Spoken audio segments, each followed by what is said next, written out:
क्या आप जानते हैं किस वंश के राजा ने खाटू श्याम मंदिर का निर्माण कराया और क्यों श्री कृष्ण ने दान में मांगा था बर्बरीक का सिर? जानिए पूरी कहानी।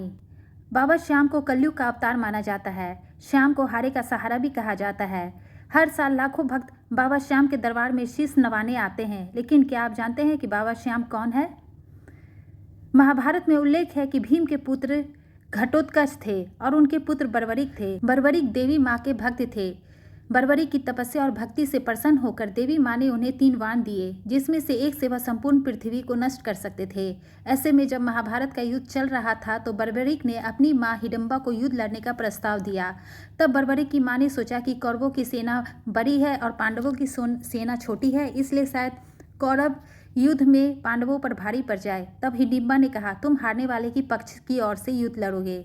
इसके बाद माता की आज्ञा पाकर बर्बरीक महाभारत के युद्ध में भाग लेने के लिए निकल पड़े। भगवान श्री कृष्ण जानते थे कि महाभारत के युद्ध में जीत पांडव की होगी और कौरव हारेंगे, इसलिए भगवान श्री कृष्ण ने एक ब्राह्मण का रूप धारण किया और बर्बरीक के पास पहुंच गए।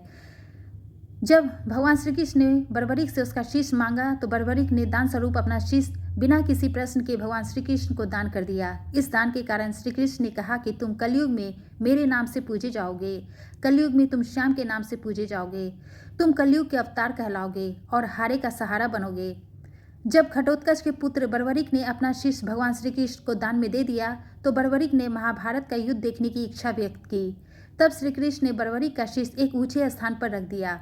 युद्ध की समाप्ति के बाद भगवान श्री कृष्ण ने बर्बरीक का सिर गर्भवती नदी में फेंक दिया। इस प्रकार बर्बरीक यानी बाबा श्याम का शीश गर्भवती नदी से खाटू यानी उस समय खाटू वांग शहर हुआ कहलाता था।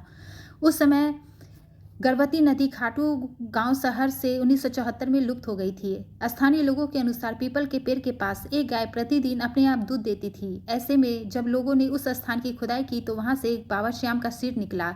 बाबा श्याम का यह शीश फाल्गुन माह की 11 को प्राप्त हुआ था, इसलिए फाल्गुन मास की 11 को बाबा श्याम का जन्मोत्सव मनाया जाता है। खुदाई के बाद ग्रामीणों ने बाबा श्याम का सिर चौहान वंश की नर्मदा देवी को सौंप दिया। इसके बाद नर्मदा देवी ने बाबा श्याम को गर्भगृह में स्थापित किया और जिस स्थान पर बाबा श्याम को खोदा गया था वहां एक श्यामकुंड बनवाया गया। वीडियो पसंद आए तो जरूर लाइक करें। ऐसे और भी वीडियो के लिए चैनल को लाइक करें, शेयर करें और सब्सक्राइब कर लें।